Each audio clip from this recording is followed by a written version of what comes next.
What's up, guys? It's your boy Libs, here to talk to you about 7 things that a new puppy owner should know.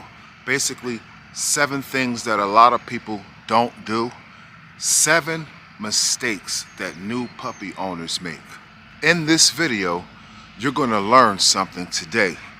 I can guarantee it. If you don't learn anything today, you're going to learn something anyway today. And here's my guarantee. If these 7 things that I mentioned today you already know, then you're going to learn that you need to trust yourself more often because you already knew these things, and you need to start applying them because they work. Setting boundaries. You need to set boundaries for your new puppy when your puppy comes into your home. When you buy that puppy from the kennel and you introduce the puppy to your home, which is its new home, it needs to know its boundaries. 9 times out of 10, the first thing that puppy's going to do when you bring it to your house and sit it down on the floor is it's going to roam. It's going to sniff all around your house. It's going to be looking for places to use the bathroom. That's what the puppy is doing. You look at the puppy and it's roaming all around your house and you think, oh, the puppy is so cute. It's roaming around the house. It's going in your kitchen. It's under the cabinets. It's going everywhere because you didn't set any boundaries. What that puppy is doing is that puppy is looking for a safe place to use the bathroom. So that's step number 1. You want to set boundaries. Have a specific place for your puppy to roam. You're letting that puppy know that this area here is all yours. And in that area is where it all goes down. Okay? Do not let the puppy roam the entire house, because then you're going to have a problem training the puppy to use the bathroom where you want it to use the bathroom at. Now, when you set aside this specific space for your puppy, you're going to gradually make that space bigger. You're going to start off with a small, compact space. You're not going to give a new puppy that's 6 to 8 weeks old. You don't want to start a puppy off with a whole lot of space. You want to keep that space compact. And as the puppy grows older and get used to maintaining in that small space, you make it bigger and bigger and bigger. And you can start by using dividers. Dividers allow you to take some of the pieces off, make it smaller, and as your puppy grows and as your puppy is being obedient and learning how to maintain that small space, then you make it bigger and bigger and bigger. Now what you do in that small space is you put pads on one side and you leave the other space empty. So if that puppy is confined to that one space, it doesn't want to use the bathroom at the same place where it lays, sleeps, and lives. Okay? So this is why you keep the space small and you put pads on one side and have the other side completely empty. A lot of us make the mistake of filling the entire space with pads so that wherever the puppy walks, the puppy can use the bathroom. That's not how you want to do it. Because truthfully, the puppy do not want to use the bathroom where it walks and where it lays. So keep those pads separated, and eventually the puppy will learn to go on the pads. Now once it learns to go on the pads, now you can make the space bigger because you already know that the puppy is going to use the bathroom on the pads. Now what happens when you take the confined space away? What happens when you give the puppy complete freedom of a whole room as opposed to a confined space? Now the puppy knows to use the bathroom only on the pads. It makes cleanup a lot greater for you. 2. Number 2 is being consistent. Being consistent with feedings and walking. Here's why. When you have your puppy, okay, you do not want to feed your puppy at different times of the day. 9 times out of 10, you're going to realize that your puppy is probably going to use the bathroom about 30 to 45 minutes after it eats. You have to be consistent with the eating and the walks. You don't want to feed your puppy at 1 o'clock today, 4 o'clock tomorrow, 6 o'clock the next day, 3 o'clock again the next day, 11 a.m. the next day. That's not consistent. You want to try your best to put your puppy on a feeding schedule. Okay, so if you're going to feed your puppy at 12 p.m., feed the puppy at 12 p.m. every day so that its body could get adjusted to eating at 12 p.m. every day. If you feed the puppy at 12 p.m., it's probably going to want to go outside and use the bathroom by 12:45 or 1 p.m. Do the same thing every single day. That way you can get consistent on when your puppy eats, when it uses the bathroom. And let's just say if you didn't take it outside to use the bathroom, you already know within an hour your puppy's going to want to use the bathroom. There's those pads again. You got those pads laid out. Your puppy's going to go to the bathroom on the pad. If your puppy uses the bathroom somewhere other than the pad in your house, what I recommend is you just take the puppy over there where the poop is, allow the puppy to understand that this is poop and it's not in the right place, and you use words like no, no, and you make yourself seem very disappointed in what the puppy just did. Okay, the puppy does not want to disappoint you. It wants to make you happy. So if it poops on the floor in an undesignated area, you have to let the puppy know that I'm disappointed and I don't like this and this is not good. And when you see that the puppy does use the bathroom in the right place, then you want to praise the puppy. You want to cheer on the puppy for doing the right thing. That's the perfect time to give the puppy a nice little treat for doing the right thing. That lets the puppy know that every time I poop on this pad or I poop in the right place, I'm going to get a treat. That's what you got to do. So be consistent in the feedings and in the walks. That puppy's going to know after a little while after I eat, I'm going outside. And it's going to save its business. And eventually the puppy will be able to hold it longer and longer and longer and longer as it grows. You're going to be so thankful that you practice these tactics here. We on number 3. Not being consistent with correcting puppy biting. This is a mistake that a lot of new puppy owners make. They think that it's cute when the puppy bites on their feet. They think it's cute when they petting the puppy and the puppy's biting their hands and biting. Listen, you want to correct the puppy right away. You want to say no bite. Those 2 words right there, no bite, no bite. And you want to make sure that the puppy understands this, okay? The puppy doesn't understand his bite pressure or her bite pressure, okay? They do everything with their mouth and they're testing themselves. They're testing their mouth. They don't understand that they might be hurting you when they nip on you. Okay, so if your puppy is nipping on you, you want to make sure you use words like ouch, ouch. And you want to let the puppy know that you're disappointed and you want to use that word or that phrase, no bite. And what's going to happen after a while is that puppy's going to stop nipping on you. When you say no bite, that puppy's going to start licking you because it doesn't want to hurt you. It loves you. The puppy loves you. It doesn't want to hurt you. It wants to make you happy. Okay? So you use words like no bite and you say words like ouch when the puppy is nipping on you. And you have to be consistent with these things. You don't want to laugh and joke and play, and that's going to make the puppy think that you're happy about what it's doing, and it's going to continue to do those things. So you want to nip it right in the bud right away with that one command, no bite, and that word ouch. Number 4. You want to start your puppy off on basic commands. I know a lot of us are not like breeders. A lot of us don't put our dogs in dog shows. We just want a simple pet that we can have for our homes.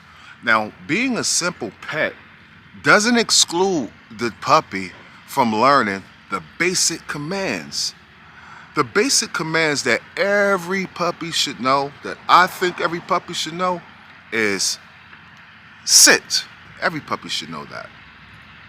Sit. That's the basic command that you want to teach your puppy. The next command is come. When you want your puppy to come to you, you say come. If you don't want your puppy to leave where the area that it's in, you want to use the word stay. Those are the three basic commands that every puppy should learn. It's come, sit, and stay.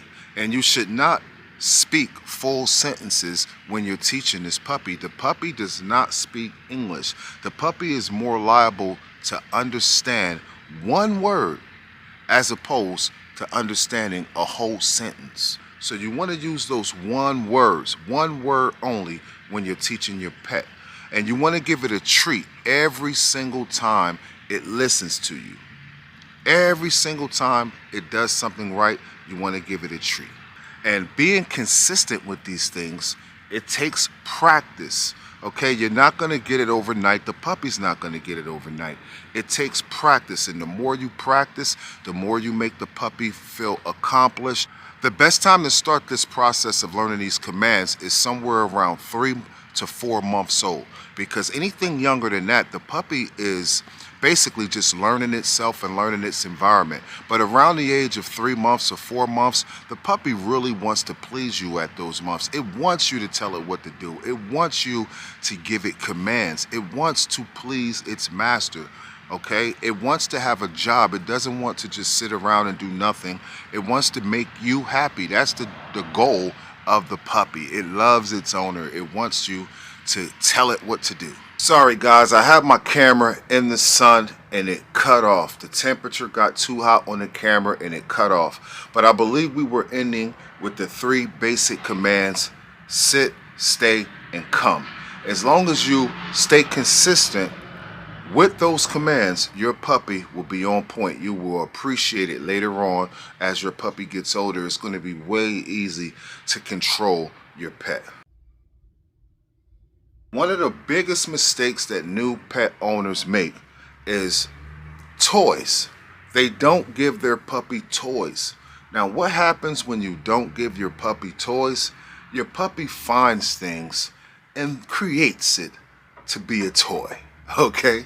Your puppy makes its own toys. And its own toy could be anything. It could be the remote control to your television. It could be your favorite pair of shoes in your bedroom. It could be some hats that you have laying around. It could be the foots of the chairs. It could be the bottom of the legs on your coffee table. It could be anything that puppy finds interesting to occupy its time of boredom. Okay?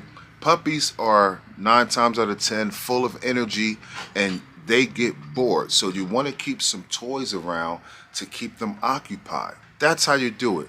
And if you see your puppy on something that it has no business being on, like a remote control, you do not want to scold your puppy. You do not want to discipline your puppy because it has your shoe. What you want to do is you want to keep your shoes and keep all things that puppies might find attractive away from the puppy. And when you take it away, you want to simply replace it. Replace it with the toy. Take the remote control out of its mouth, put the toy in the mouth. That's how you do it. Take the shoe out of the mouth, put the toy in the mouth. Do not snatch the remote control. Do not snatch the shoe and yell at the puppy and say no. Just simply replace it, just like this. It's very simple. Just simply replace it. We're not going to blame the puppy. The dog is a dog. We're going to blame ourselves for not having the space that we provided for the puppy with toys, so that the puppy won't grab our personal belongings and make toys out of them. So that's another step. How you doing so far? I hope all of you guys are appreciating this video, and I hope it's informative. I know a lot of you guys already knew this stuff already, but sometimes it's good to refresh recharge the brain, and learn things that we already know so that we can stay more consistent at it. So if you made it this far in the video, it tells me that you are interested in the video.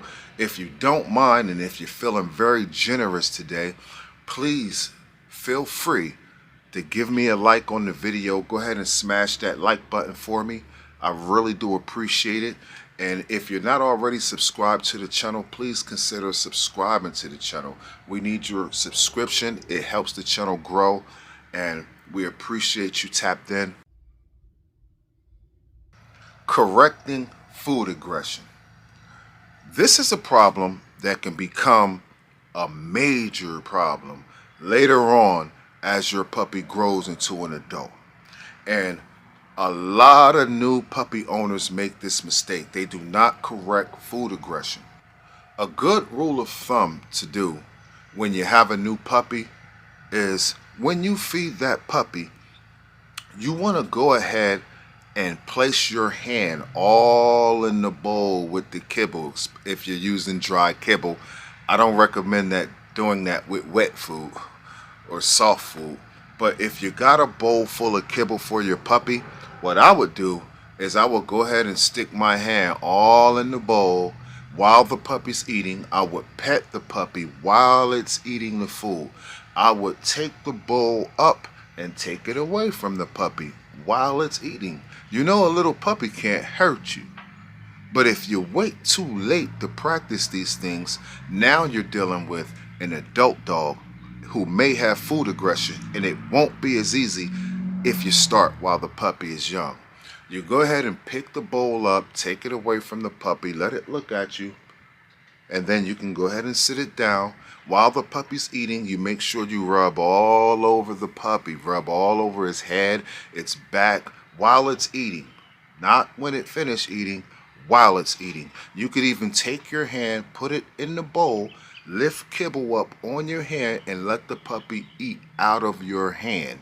You have to make that puppy familiar with you touching it, familiar with you being in control of feeding it, familiar with, if it wasn't for you, I would not be eating at all. That puppy needs to understand that you are the ones that's feeding it, and I do not bite the hand that feeds me, and I do not growl at the person that's feeding me, and I have a calm temperament when it's time to eat, or I don't eat. Make sure you practice those things. Go ahead and pick the bowl up, take it away from the puppy for a minute or two. At that moment, the puppy will probably do anything you tell it to do. That's a great moment when you take that food away for you to tell your puppy to sit. Remember, sit? Remember, sit? Let's see if you're still listening. And then you give it the food back. You use food to control the puppy. You use food to teach the puppy everything that you want it to know. Okay? You correct that food aggression early. Do not wait. And it's not a guarantee that your puppy will have food aggression. I'm just saying, to avoid the possibility of having food aggression, these are practices that you want to practice. Okay? Go ahead, as I repeat, go ahead and rub your hands all over that puppy. Okay? Feel its mouth. Put your hands in the puppy's mouth. When you're laying there playing with your puppy, let that puppy get used to you opening up its mouth, putting your hand all in its mouth. Okay, and remember to ouch if it bites down too hard. Remember that. It's going to learn you. It's going to learn your touch. It's going to learn your voice. It's going to learn your ways and actions, and it's going to respect it. Okay, so later on, when the puppy gets older, you might want to brush the puppy's teeth. That puppy, that dog, that older dog is not going to be used to you playing all in its mouth at that older age. But if you start as a puppy, opening up the puppy's mouth, putting your hand all in the mouth, playing all around, it's going to be used to it. So when you have to give your older dog maybe some medicine or brush his teeth or do anything with the mouth, it's going to be used to your hands being in that area. It's going to make things a lot more comfortable and a lot more easy in the future. Not giving your puppy a crate. A crate is very important. A crate is pretty much what you want to use in step number 1. If you're not using those dividers that I told you about, you want to use a crate. A crate serves the same purpose. We have to keep in mind that a crate is not a punishment for your puppy. A crate is not a place where the dog goes when it's been misbehaving. A crate is just like your bedroom. When it's time to go to bed, the puppy goes to its crate. And you're going to see in time that you don't even have to lock the crate door. When that puppy is tired of being in the environment that it's in and it wants to relax and it wants to go to its own sacred happy place like we all want to do. We all go to our bedroom when we tired of everything in the house. We living with family. We don't want to hear their voice anymore. We want to be to ourselves. We go to our bedroom. That's the purpose that the crate is going to serve for your puppy.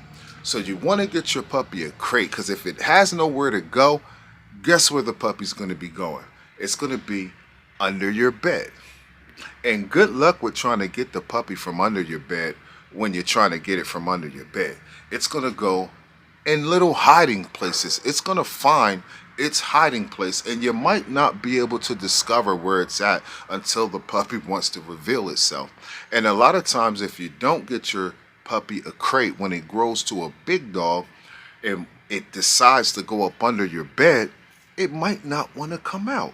It might not even want to listen to you, because in its mind, that's its happy place, and it doesn't want to be bothered. So you want to get your puppy a crate, get it used to being in a crate, so that later on when you have the big dog has somewhere to go to call its own personal space. The same thing that you want for yourself. Those are the things that I have for you today. I could break down each individual thing in more depth in another video. I'll do that for you guys if you request it in the comments. Okay, anything that you got out of this video and you want to share, anything that you could expand on, anything that you could teach me, feel free to leave that information in the comments. I do read all the comments and I do respond to all the comments as much as I can. If it's not a whole bunch of comments, I could do it real quickly, but if I have a lot of comments, just bear with me. I promise you I will get to your comment. So anything that you want to say to me, go ahead and leave it in the comments. I appreciate everybody tuning in, because you could have been anywhere in the world, but you're here with me, and I appreciate that. It's your guy Libs from CBN Vlogs. I'll see you on the next video, and just like that, I'm gone.